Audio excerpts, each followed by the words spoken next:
Muy buenos días, hermanos queridos. Un gusto verlos, saludarlos, aquellos que no he podido saludar ahí de mano, de un abrazo.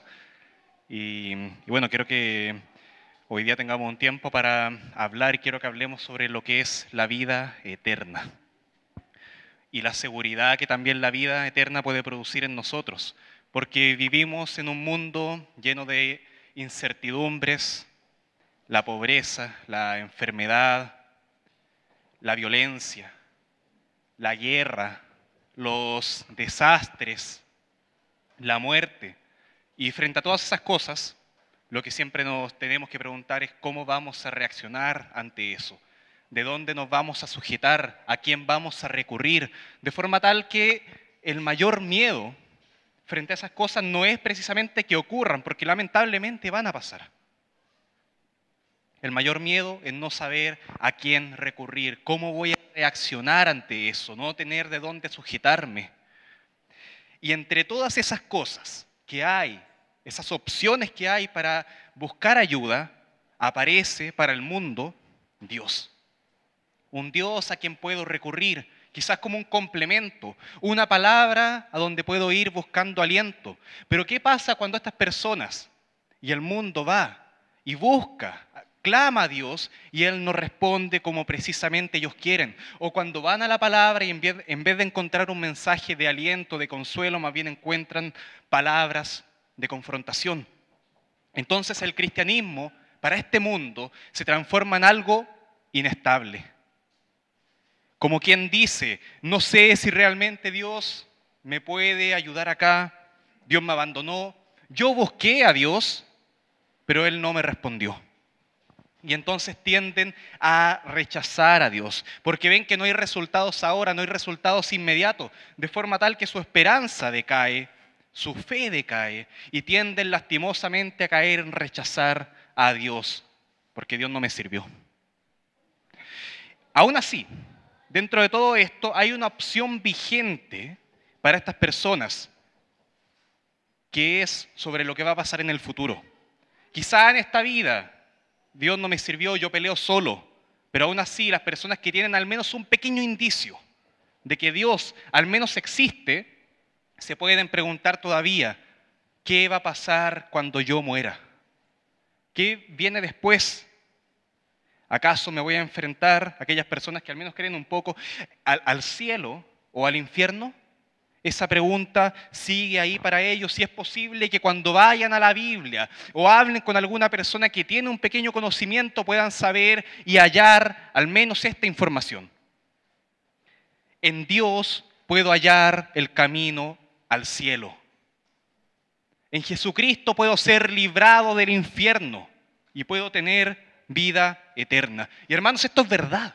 Y es algo que tenemos que anclarnos firmemente a esta verdad. No la podemos dejar pasar. El mundo necesita saberla. Pero hoy lo quiero presentar también como una problemática en el hecho de que la vida eterna, abarca mucho más que lo que simplemente va a venir después de la muerte. Y la gente tiende a pensar en esto, verlo así como una secuencia. Yo vivo ahora, luego muero y después la vida eterna. Pero lo que yo quiero presentar ahora es que en Cristo tenemos vida eterna ahora y siempre. Y así como cantábamos delante, ya pertenezco a Él. No solamente por la eternidad, sino que lo podemos ver y tener ahora. Así que quiero que hablemos hoy día de la vida eterna y de lo que la vida eterna produce ahora. Así que para eso vamos a ir a Primera de Juan, capítulo 5, versículo 13. Solamente vamos a leer un versículo en esta ocasión. Primera de Juan 5, 13. Quiero hacer al menos dos aclaraciones antes de que lo leamos. El enfoque que voy a tener hoy día sobre la Biblia es lo que precisamente da Juan, algo mucho más aplicado a la realidad presente. Así que aquellos hermanos escatológicos, amantes de los tiempos futuros, quédense aún así, hay provecho en la palabra de Dios. Y además, de respecto a la duración de esta predicación, es una predicación sobre la vida eterna. Por tanto, esta predicación será No va a ser eterna, no. Va a tener una duración prudente. Me estoy esforzando por eso, hermanos. Así que vamos a Primera de Juan, capítulo 5, versículo 13. Voy a leer el versículo y luego vamos a orar. Estas cosas os he escrito a vosotros que creéis en el nombre del Hijo de Dios, para que sepáis que tenéis vida eterna y para que creáis en el nombre del Hijo de Dios. Amado Padre Celestial, queremos dejar en tus manos lo que vamos a aprender hoy día de ti, que tú seas usándome a mí para exponer tu palabra fielmente y como debo hacerlo, Señor, con denuedo para ti, para tu gloria, y que también los hermanos que están acá presentes y aquellos que lo puedan escuchar en su debido momento, también puedan conocer sobre ti y la preciosa eternidad que en ti podemos hallar y ese gozo eterno. Oramos en el nombre de Jesús. Amén. Quiero que hoy día veamos este texto por lo menos intentando responder 3 preguntas. Primeramente, ¿por qué? ¿Por qué debiéramos hablar de la vida eterna? Segunda pregunta, ahí yo voy a dar 5 razones para que hablemos de la vida eterna. La segunda pregunta va a ser ¿cómo podemos alcanzar la vida eterna? Y finalmente la tercera pregunta, que quizá debiera ser la primera, pero lo voy a dejar para el final, ¿qué es? ¿Qué es la vida eterna? Así que partimos con lo primero, ¿por qué debemos hablar de la vida eterna? Y nuestro texto comienza diciendo, estas cosas os he escrito. Y la intención que tiene Juan cuando escribe estas cosas es que ellos sepan que tienen vida eterna, es dar seguridad a los hermanos que ya han creído. Eso es lo que dice nuestro versículo, y no solamente un conocimiento futuro de algo que va a pasar después, como quien en la noche está en su casa, en la oscuridad, y tiene el conocimiento de que en un futuro, en unas horas más, va a salir el sol, aunque ahora no lo ve, no está el sol ahí presente para él, no siente su calor, no ve su luz, pero tiene la información de que en el futuro va a pasar eso. A lo que quiero ir acá es que esta seguridad es porque esto está presente ya, es algo que está presente ya. Quizá no vemos a Jesucristo hasta que Él venga, pero sí podemos sentir su presencia, podemos sentir su calor y ver su luz ahora y ya.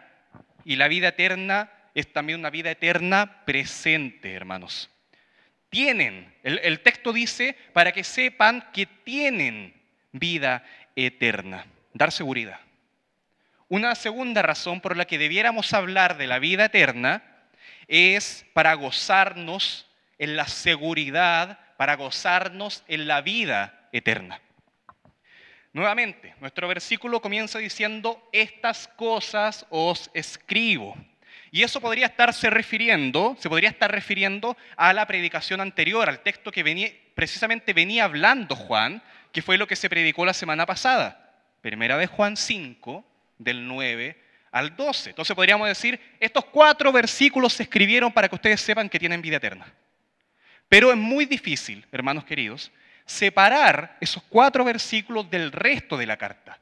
Yo creo que todo está relacionado, todas las cosas están entrelazadas en ese solo mensaje que Juan quería dar a conocer.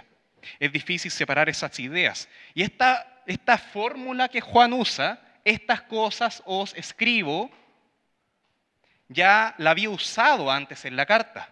Por tanto, el propósito de Juan no era solamente lo que vemos ahí en el versículo 13, sino que habían otros propósitos. Por ejemplo, en Primera de Juan, la misma carta, al comienzo, en el primer capítulo, versículo 4, dice así, estas cosas os escribimos, noten que ahí está la misma fórmula, para que vuestro gozo sea cumplido. Y hay una mejor traducción, sería para que nuestro gozo sea cumplido. Así como en la tercera carta de Juan, en el versículo 4, que tiene un solo capítulo Juan, en el versículo 4 Juan dice, no tengo yo mayor gozo que este, el oír que mis hijos andan en la verdad. Él se gozaba en eso.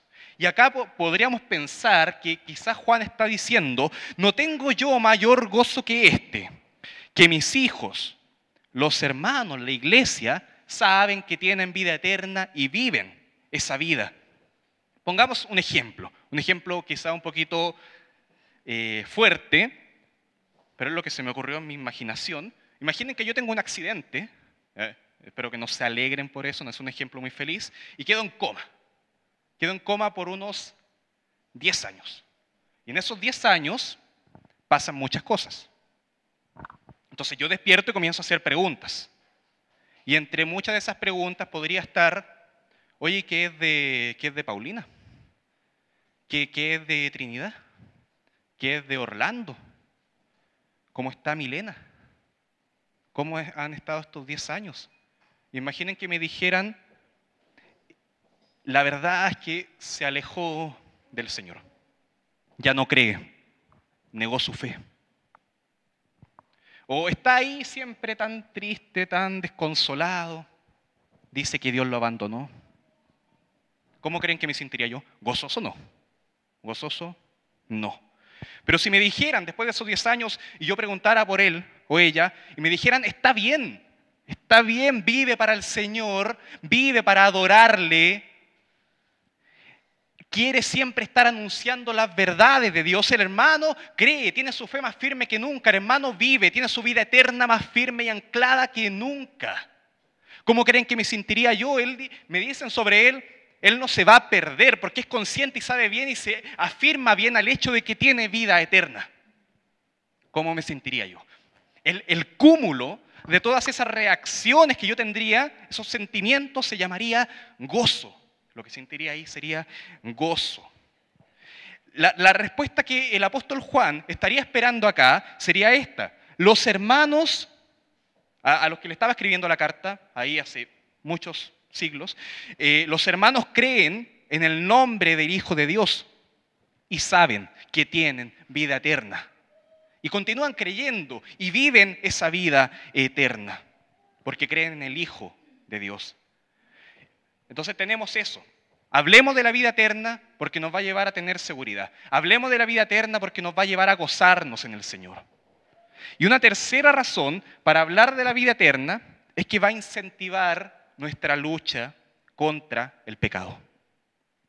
En Primera de Juan, capítulo 2, versículo 1, dice así: hijitos míos, hablando a los hermanos, hablando a la iglesia, estas cosas os escribo para que no pequéis.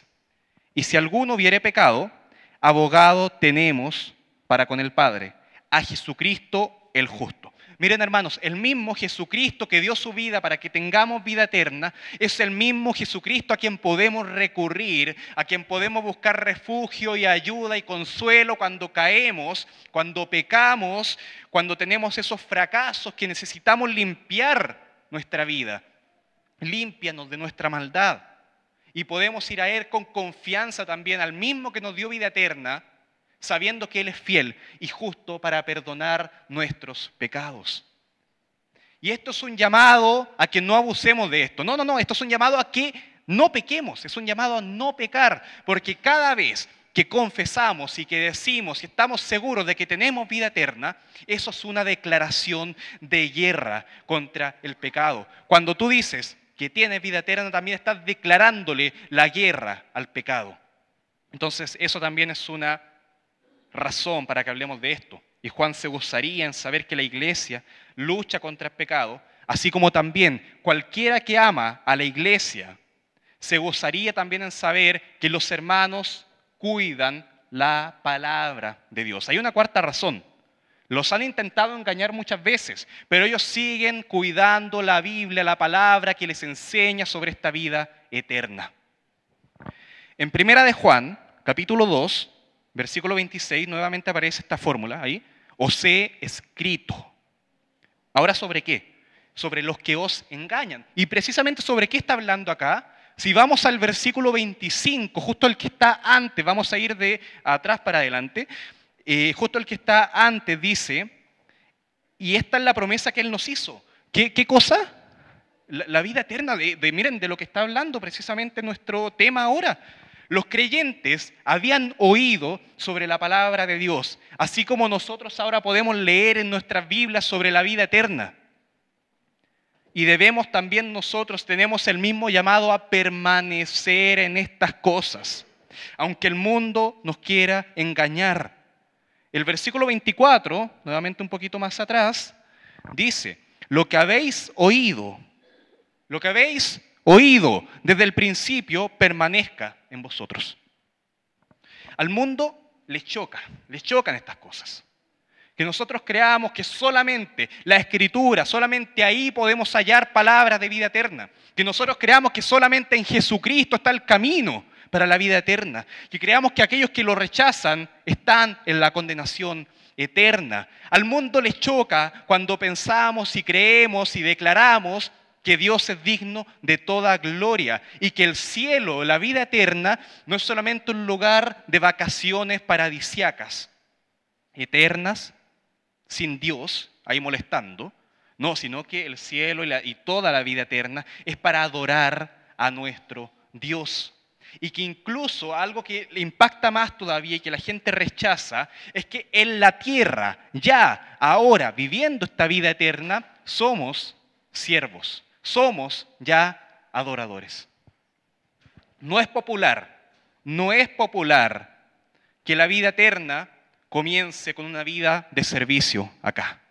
No es popular decir que la vida eterna incluye sufrir juntamente con Cristo, pero tenemos que cuidar las enseñanzas de la palabra de Dios, enseñanzas de vida eterna. Entonces, ¿por qué enseñar sobre este tema? Porque nos va a llevar a encontrar seguridad en Dios. Porque la vida eterna nos va a llevar a gozarnos. Porque la vida eterna también nos va a incentivar a pelear contra el pecado y porque también nos va a motivar a cuidar la palabra de Dios, esta palabra que anuncia vida eterna.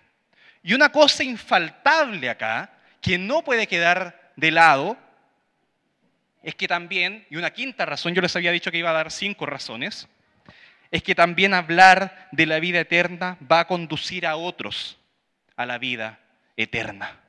En el Evangelio de Juan, no la carta, el Evangelio ese que tiene 21 capítulos largo, dice en el capítulo 20, versículo 31, el mismo Juan escribe, pero estas cosas se han escrito, nuevamente parecido ahí, para que creáis que Jesús es el Cristo, el Hijo de Dios, y para que creyendo tengáis vida en su nombre. Juan escribió su Evangelio para que las personas pudieran creer y pudieran tener vida eterna. Ahora lo que pasa es que Juan escribe esta carta que hemos estado estudiando desde todo el año 2022 para que aquellos que ya creen sepan y confirmen que tienen vida eterna. Por eso es bueno que hablemos de la vida eterna, no solamente para nosotros, sino también para los demás. Podemos anunciar con nuestras bocas palabras de vida eterna. Podemos mostrar con nuestras vidas la vida eterna para los demás. Podemos orar juntos para que el mundo tenga vida eterna. Podemos amar a los perdidos que no tienen vida eterna. Así que sabiendo ahora esto, sobre todo que hablar de este tema conduce a otros a la vida eterna, respondamos la siguiente pregunta. ¿Cómo alcanzar la vida eterna? Nuestro texto dice ahí en 1 de Juan 5:13, estas cosas os he escrito a vosotros que creéis en el nombre del Hijo de Dios. ¿Cómo alcanzamos vida eterna? Creyendo en el nombre del Hijo de Dios. Así como dice el Evangelio de Juan en el capítulo 1, versículo 12, mas a todos los que le recibieron, a los que creen en su nombre, les dio potestad de ser hechos hijos de Dios, a los que creen en su nombre. Así como dice Hechos, capítulo 4, versículo 12, y en ningún otro hay salvación, porque no hay otro nombre bajo el cielo dado a los hombres en que podamos ser salvos. Y estoy seguro que cada uno de acá, que ha pasado tiempo con la Escritura, podría mencionar más versículos, más textos, más párrafos que lleven a la idea y a la verdad de que creyendo en el nombre del Hijo de Dios podemos hallar vida eterna. Cada uno podría agregar eso. Pero ¿qué significa esto? ¿Qué significa creer en el nombre? ¿Por qué dice el nombre y no dice la persona de Jesucristo? ¿Por qué no dice la obra de Jesucristo? Aunque es así, por supuesto. Pero en los tiempos bíblicos, decir el nombre de una persona, tú te llamas tanto, representaba características incluso, algo que marcaba a la persona. Por ejemplo, le pasó a Jacob. Le pasó a Jacob ahí en Génesis 27, en el versículo 26, con su hermano Esaú. Cuando Esaú precisamente lo que hace acá es confirmar el nombre de Jacob. Ahí lo que está pasando es que Jacob suplanta la identidad, usurpa el nombre de Esaú y con eso se logra robar la bendición de su padre. Entonces en el versículo 26, ahí lo pueden ver también en las pantallas, Esaú respondió, bien llamaron su nombre Jacob, pues ya me ha suplantado 2 veces, me ha suplantado. ¿Saben por qué? Porque el nombre de Jacob significa suplantador, significa usurpador, precisamente eso. Él se apoderó de mi primogenitura y he aquí ahora ha tomado mi bendición. Creo que era un versículo más adelante, parece igual, pero bueno, es ese pasaje. Entonces lo que está haciendo ahí precisamente, Esaú está confirmando el nombre de Jacob. Está diciendo, se llama así, bien le pusieron ese nombre, lo confirmo. Y es lo que también hace Pablo cuando se reconoce como el más pequeño de todos los santos. Él está confirmando que su nombre Pablo, que significa pequeño, tiene sentido, lo está confirmando. Él es el más pequeño. Es como también mi nombre, Guido, significa hombre del bosque. Yo también podría confirmarlo de algunas maneras.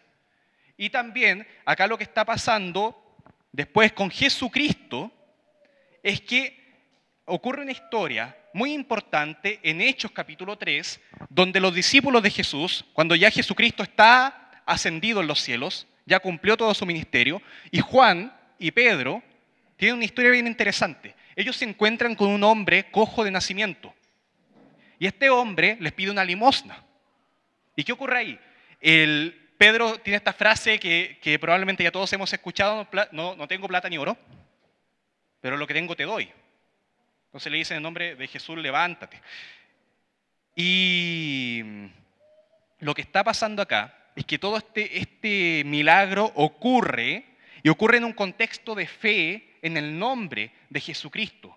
Ocurre en un contexto en el que Jesucristo está confirmando, hermanos, está confirmando su nombre. Miren, Hechos 3, capítulo 16. Y por la fe en su nombre, a este que vosotros veis y conocéis, le ha confirmado su nombre. Y la fe que es por él ha dado a este completa sanidad en presencia de todos vosotros. El nombre de Jacob significa suplantador y su hermano Saúl lo confirmó. El nombre de Jesús, ¿saben lo que significa? Jehová salva. Jehová salva. Él es el Salvador. Y con esto Jesús está confirmando a través de esta sanidad su nombre. Y Jesús confirma su nombre cada vez que cada persona experimenta esta fe que puede dar vida eterna. Ahora la pregunta es, ¿a quién salva? ¿A quiénes salva el Señor cuando confirma su nombre de salvación? En 1 de Timoteo 1:15 nos puede dar la respuesta. Palabra fiel, 1 de Timoteo 1:15. Miren, busquémoslo.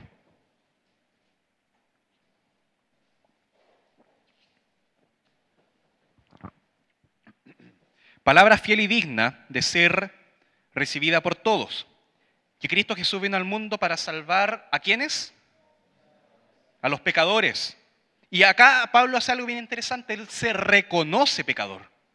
Él se reconoce pecador. De los cuales yo soy el primero.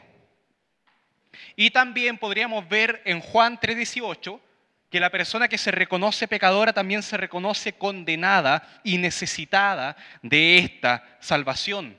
El que en él cree no es condenado, pero el que no cree ya ha sido condenado, porque no ha creído en el nombre del unigénito Hijo de Dios. Rechazar a Jesús como el Salvador es condenación. Y no es que la persona será en el futuro condenada. No, sino que ya ha sido condenada, dice ahí. Y ya está condenada a la ira de Dios. Un ejemplo que ocurre con el pueblo de Israel en el desierto, ahí en el Éxodo, pero más bien en el libro de Números. En el libro de Números, capítulo 21, versículos 4 al 9. No lo voy a leer, solamente lo voy a mencionar, pero está en Números 21, del 4 al 9. Cuando el pueblo rebelde ante Dios, incrédulo ante Dios, se rebela contra Él y Dios entonces los juzga y envía para ellos, la Biblia dice, serpientes ardientes ahí en medio del desierto que los mordían. Y entonces estaban en medio de ese juicio de Dios por su rebeldía, siendo condenados y siendo muertos por esas serpientes. Entonces ellos, los condenados, se hallan necesitados de una salvación por eso y claman a Moisés para que Moisés clame a Dios y les traiga una respuesta. Entonces, ¿qué es lo que le dice Jehová a Moisés? Tienes que hacer una serpiente de bronce. Esa serpiente de bronce, cada aquel que la mire, será sanado y será, en este caso, librado de esta condenación. Entonces hizo esa serpiente y cada persona que ponía su fe en Dios, a través de este instrumento que Dios usaba para que ellos manifestaran su fe, eran sanados. Pero estas personas ya habían sido mordidas, ya estaban condenados, ya estaban prácticamente muertos. Eso no iba a cambiar. Lo que iba a cambiar es que tuvieran salvación. La condena ya estaba. Por eso, una pregunta incorrecta sería preguntarnos si acaso seremos condenados o seremos aprobados en el futuro. No, la pregunta correcta debiera ser, ¿seguimos condenados? ¿O ya hemos sido salvados? ¿Ya tenemos vida eterna? ¿O seguimos condenados o ya tenemos vida eterna? Es una realidad, una pregunta que nos tenemos que hacer en tiempo presente, no en tiempo futuro. Y esa misma declaración que vemos ahí en Juan 3:18, la podemos ver invertida. La podemos ver invertida en Primera de Juan 5:12, que dice, el que tiene al Hijo, tiene la vida. El que no tiene al Hijo de Dios, no tiene la vida. En Juan 3:18 se presenta algo de lo que tú te puedes estar liberando por creer en Dios, en Jesucristo, el Hijo de Dios, de la condenación. Pero acá en Primera de Juan 5:12 vemos algo que estás obteniendo por creer en el nombre del Hijo de Dios, la vida eterna y la seguridad en esta vida. Yo te pregunto a ti, ¿cómo pretendes salir de esta predicación? Quizás con las manos llenas, como lo veíamos en la predicación del domingo pasado. O quizás también, tal vez, con las manos vacías, pero rodeadas de cadenas de condenación. En la semana pasada, el pastor Hernán decía esto: el hombre que ve su condición de condenado ante Dios, ¿qué es lo que debe decir? Al ver su condición de pecador que está condenado ante Dios, Señor, sálvame. Señor, sálvame, y tendrá vida eterna. ¿Qué debemos hacer para tener vida eterna? Poner fe, poner nuestra fe en el nombre de Jesucristo, porque Jehová salva a los pecadores que se reconocen condenados, que se reconocen perdidos, necesitados, en bancarrota y necesitados de un Salvador. Solamente puede ser uno, la persona y el nombre de Jesucristo. ¿Cómo alcanzamos salvación? Por medio de la fe en el nombre del Hijo de Dios. Ahora la última pregunta, porque ya vimos las 5 razones para hablar de la vida eterna, ya sabemos también cómo alcanzar esta vida eterna. Ahora la última pregunta es, ¿qué es la vida eterna? En 1 de Juan 5:13 nuestro texto dice, estas cosas os he escrito a vosotros que creéis en el nombre del Hijo de Dios, para que sepáis que tenéis la vida eterna. Y la primera idea que tenemos cuando hablamos de vida eterna es pensar en el cielo, en esa realidad futura con Dios, pero la palabra más importante en ese concepto, vida eterna, fíjense que no es eterna. La palabra más importante no es la duración de esa vida, sino que la vida en sí. Yo les podría plantear a ustedes como una pregunta media filosófica, para los que les gustan esos temas, ¿Qué es más importante?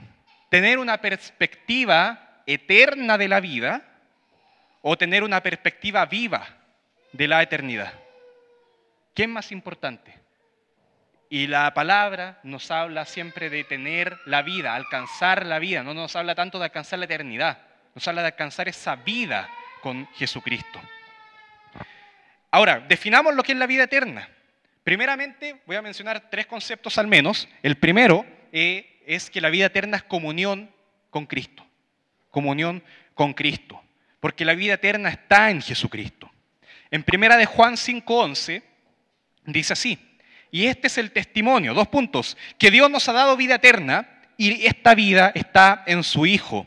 Y Cristo podemos saber por la palabra de Dios que está en nosotros ya, vive en nosotros ya. Podemos saber por la palabra de Dios que la vida eterna es conocer a Jesucristo. Y por la misma palabra de Dios podemos saber que Jesucristo es la vida eterna. Y eso es algo que se puede hacer ahora. La vida eterna es comunión con Jesucristo ahora, hoy día. Aunque quizás no se manifiesta plenamente, no se manifiesta perfectamente sin ningún obstáculo, porque hay pecado en nuestra vida que nos ciega. Hay límites en nuestra vida para experimentarlo plenamente. Así como la persona ciega puede sentarse en el pasto y disfrutar del pasto, pero no puede ver el verde del pasto. Una persona sorda puede tener las mejores conversaciones con otro, quizás por leyendo los labios o quizás por el lenguaje de señas, pero no puede escuchar su voz. Así también nosotros, los pecadores limitados, podemos tener comunión ahora ya con Jesucristo, pero esa comunión aún no es perfecta, no es completa, no es plena, hasta que el Señor venga por nosotros, cuando los tiempos se cumplan. Pero hay un segundo punto, además de que la vida eterna es comunión con Jesucristo, que es algo que ya lo podemos vivir ahora, pero cuando estemos al final de los tiempos, no. Solamente en esta parte de la vida eterna, que es participar de las aflicciones con Cristo. Porque la vida eterna incluye padecimientos en esta etapa terrenal. Miren, quiero que leamos Romanos 8, versículo 15. Quiero que Romanos 8, versículo 15, lo voy a leer, quizás no entendamos bien todo a lo que va, pero ahí le vamos a ir dando un poquito de sentido a todo esto, ordenando las ideas. Romanos 8, 15. Pues no habéis recibido el espíritu de esclavitud para estar otra vez en temor, sino que habéis recibido el espíritu de adopción, por el cual clamamos Abba, Padre. El Espíritu mismo da testimonio a nuestro espíritu de que somos hijos de Dios. Acá vemos varias verdades respecto a lo que es la vida eterna, que es primeramente el nacimiento, la nueva vida, nacer de nuevo por el Espíritu. Así es el comienzo de esta vida eterna. Aquí parte todo. Pero podemos ver después que esto apunta a la glorificación, hacia el final, hacia lo último. Pero recordemos que es eterno, pero hablando de lo que viene después. Pero en medio de todas estas cosas, entre el nacer de nuevo y la glorificación, hay algo. Miren, el versículo 17 dice así: y si hijos, también herederos de Dios y coherederos con Cristo, si es que noten esto, si es que padecemos juntamente con Él, para que juntamente con Él seamos glorificados. Ahí el texto dice, si es que padecemos. Y esa palabra, si es que, en el idioma griego, que es como se escribió el Nuevo Testamento, es solamente una palabra que podría significar tal vez un quizás. Quizás vaya a pasar esto, quizás no. Pero la verdad es que significa algo que evidentemente y con todas las razones lógicas debiese pasar. Así como la persona que quiere construir una casa nueva en el mismo lugar donde está la casa antigua, la casa actual, ¿qué tiene que hacer? Demoler todo, derribar todo. Así también la persona que quiere ser glorificada con Dios es lógico y es evidente y lo más razonable sería que antes padezca, sufra juntamente con Él, con Jesucristo. Por eso otras versiones a este mismo pasaje lo expresan así, Pero si vamos a participar de su gloria, también debemos participar de su sufrimiento. Antes de la glorificación hay sufrimiento. No se especifica el tipo, cómo va a ser ese sufrimiento, pero sí se especifica que padecemos juntamente con Él. Y el siguiente versículo que voy a decir ahora le puede dar mucho más sentido a todo esto, para que ordenemos más las ideas. En el Evangelio de Juan, capítulo 15, versículo 20. Juan 15, 20 dice, acá está hablando Jesús, ojo, acordaos de las palabras que yo, Jesús, os he dicho. El siervo no es mayor que su Señor. Noten esto, si me han perseguido, también a vosotros os perseguirán. Si han guardado mi palabra, también guardarán la vuestra. Nosotros tenemos que imitar a Jesucristo. Tenemos que imitar a su servicio, su carácter humilde, compasivo, santo, justo, de verdad. Y por consecuencia también seguir el sufrimiento del Señor Jesucristo. Imaginen que hay una guerra, estamos contemplando una guerra ahora, y hay dos bandos obviamente, y dentro de esos bandos, uno que está acá, está el general o el capitán, la máxima autoridad en eso, en la trinchera, y esa persona se levanta, atraviesa la trinchera y se dirige caminando hacia el ejército enemigo. ¿Qué va a pasar? ¿Qué va a pasar cuando se dirija caminando hacia el ejército enemigo? Le van a disparar. Está en medio ahí de todos los bombardeos, hay granadas, hay de todo, entonces le van a disparar. Ahora, ¿qué pasa?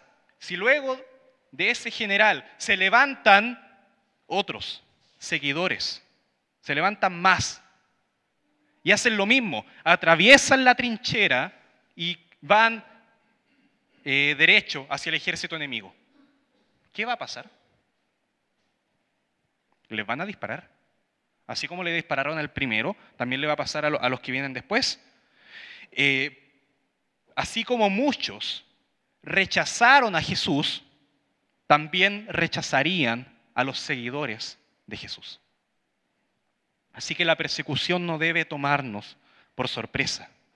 Segunda de Timoteo, capítulo 3, versículo 12. Y todos los que quieren vivir piadosamente en Cristo Jesús padecerán persecución. Primera de Pedro 4:12.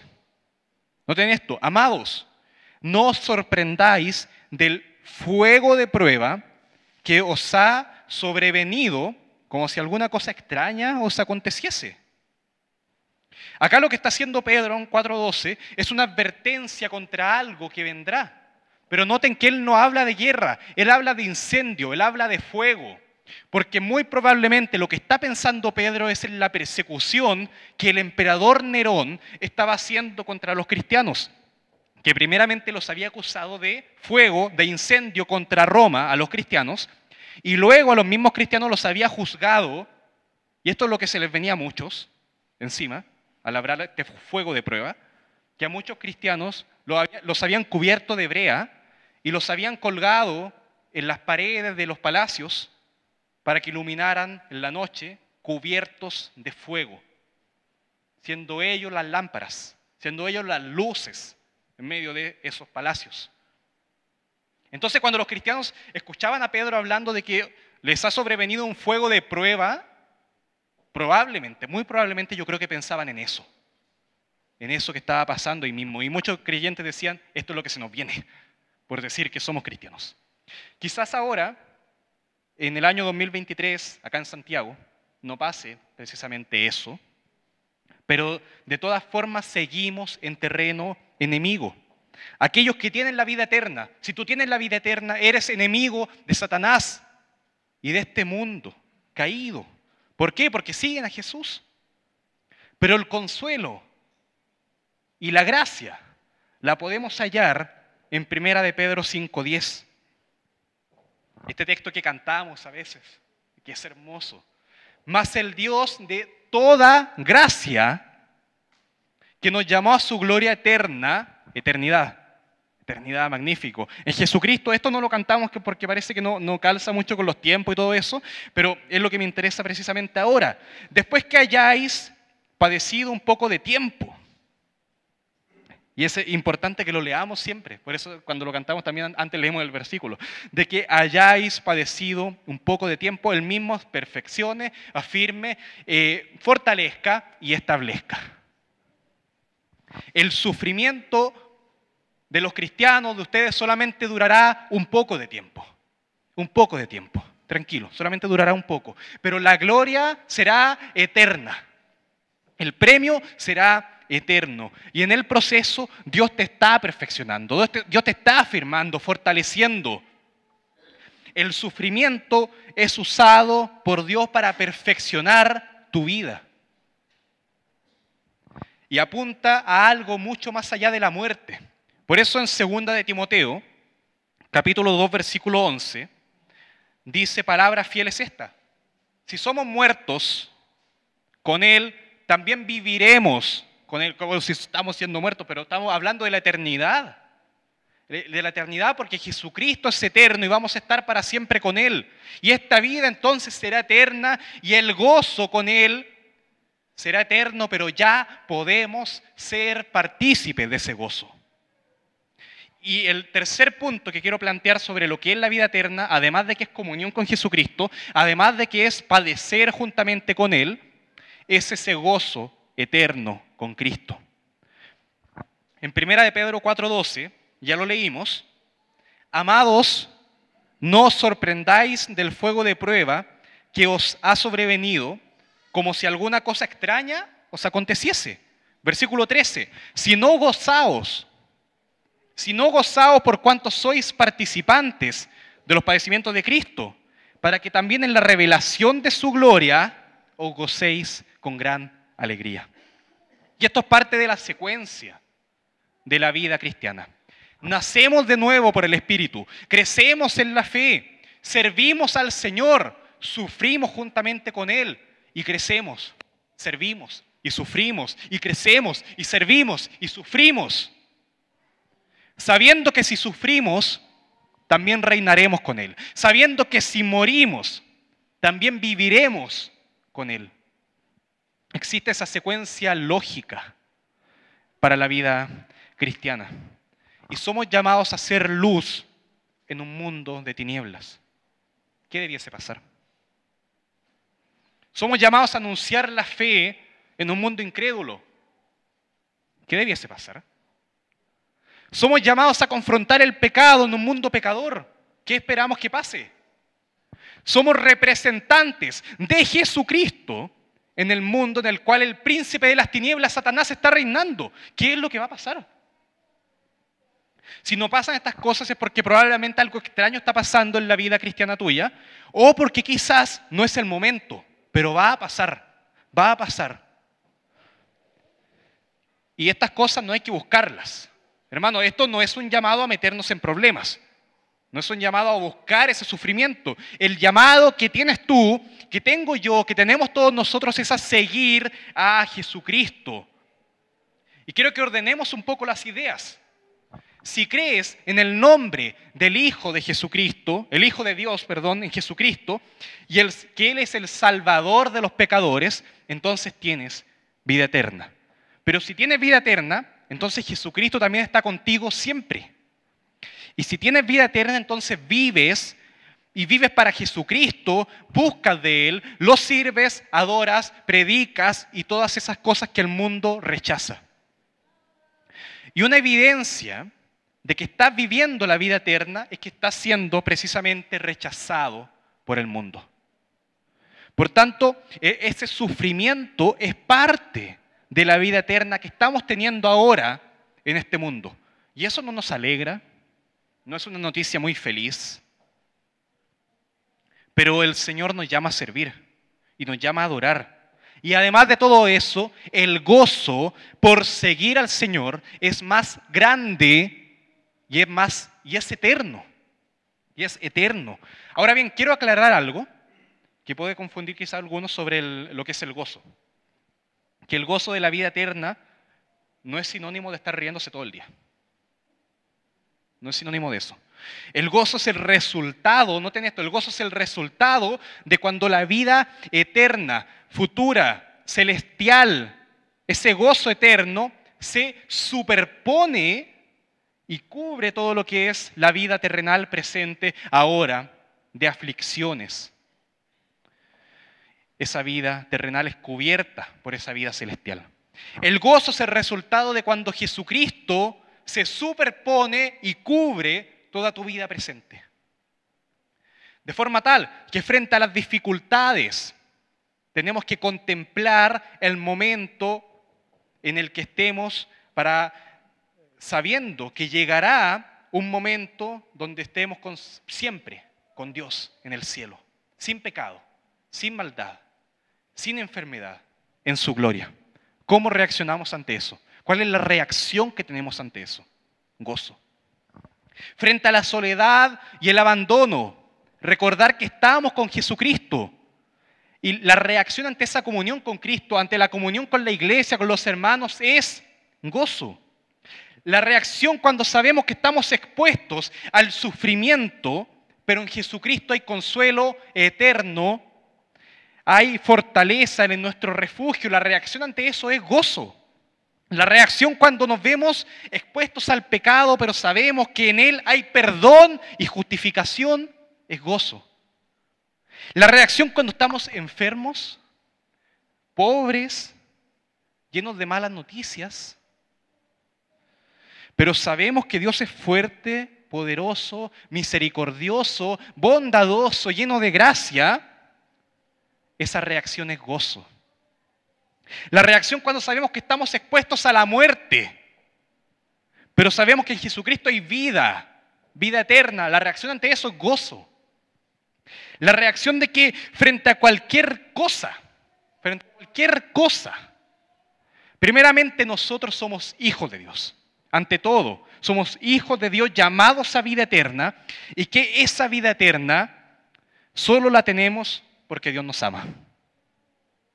Solamente la tenemos por su gracia. Solamente la tenemos por su misericordia. La reacción cuando sabemos eso es gozo. Se puede ver quizás como alegría, como reírse, pero no siempre. Quizás se ve más bien como paz en medio de la tormenta, se ve tal vez como consuelo en medio del desastre, como esa esperanza en medio del llanto, como el perdón en medio del pecado, como la vida eterna en medio de la muerte. El gozo es la reacción que tenemos ante el Dios eterno. Y en Dios hay vida eterna. Jesucristo es la vida eterna. El gozo es la reacción que tenemos cuando sabemos que tenemos vida eterna y que estamos en esa vida. Por eso Juan escribe: estas cosas os he escrito a vosotros, que creéis en el nombre del Hijo de Dios, para que sepáis que tenéis vida eterna. Y continúen creyendo para que creáis en el nombre del Hijo de Dios. Porque Juan estaba buscando gozo para su vida. Y Juan estaba buscando que los hermanos se gozaran. Así como yo estoy buscando gozarme y buscando también que ustedes se gocen en esta vida eterna. Por eso Pablo escribe también en Romanos 8, versículo 18. Pues tengo por cierto que las aflicciones, noten esto, que las aflicciones del tiempo presente no son comparables con la gloria venidera que en nosotros ha de manifestarse. Hermano, hoy no quiero simplemente decirte que en medio de todos los sufrimientos que estás experimentando, sean del tipo que sean, tienes que gozarte porque la Biblia dice que tienes que gozarte. ¿Podría decirlo así? Puedo decirlo así, pero lo que quiero plantearte ahora es la siguiente invitación. En medio de todo lo que puedes estar experimentando hoy, sea sufrimiento, sean pruebas, sean tentaciones, sea debilidad, el camino hacia la muerte física quizás. En medio de todo eso, te invito a que contemples la vida eterna, la vida con Jesucristo, que ya puedes ahora estar viviendo. Contempla eso si has creído en el nombre del Hijo de Dios, para que también contemples la gloria venidera. y nos gocemos en eso. Te invito a que mires la vida eterna. No solamente ahora en el presente, sino que también mirando al futuro. Y no solamente la vida futura venidera, sino que contemples la vida presente, llena completamente de Jesucristo. Si no crees en el Evangelio, te invito a creer en esto para vida eterna. Si crees ya, te invito a seguir creyendo y a gozarte en esta vida eterna. Oremos. Padre Santo, el Señor Jesucristo oraba por aquellos que tú le habías dado, pidiendo y expresando su deseo y tu voluntad de estar siempre con ellos, aquellos que tú le has dado, Señor, para ver esa gloria. Gracias, Padre, por eso, porque tú lo amaste y lo amas a Él, así como nos amas a nosotros desde antes de la fundación del mundo. Gracias, Padre Santo, porque podemos tener esta vida eterna por creer en el nombre del Hijo de Dios. Gracias, Padre, porque podemos tener seguridad, podemos gozarnos en esta vida, podemos luchar contra el pecado. Podemos, Padre Santo, defender y guardar tu palabra y anunciar estas verdades a otros. Gracias, Padre Santo, porque solamente por la fe, por tu gracia, por medio de la fe, podemos tener vida eterna y participar en esto. Aquellos que nos hemos reconocido pecadores, condenados, podemos tener la salvación. Gracias, Señor, y te adoramos por eso, porque en Jesucristo está la vida eterna. Gracias por esa comunión y te rogamos que se pueda fortalecer cada día más la comunión con Jesucristo. Te rogamos, Señor, para que en los padecimientos nos podamos gozar, así como se gozaba Pablo de decir que estaba cumpliendo en su carne lo que falta de las aflicciones de Jesucristo. Y te ruego también, Señor, para que en medio de todo esto, en esta vida presente y en la venidera, nos gocemos en ti.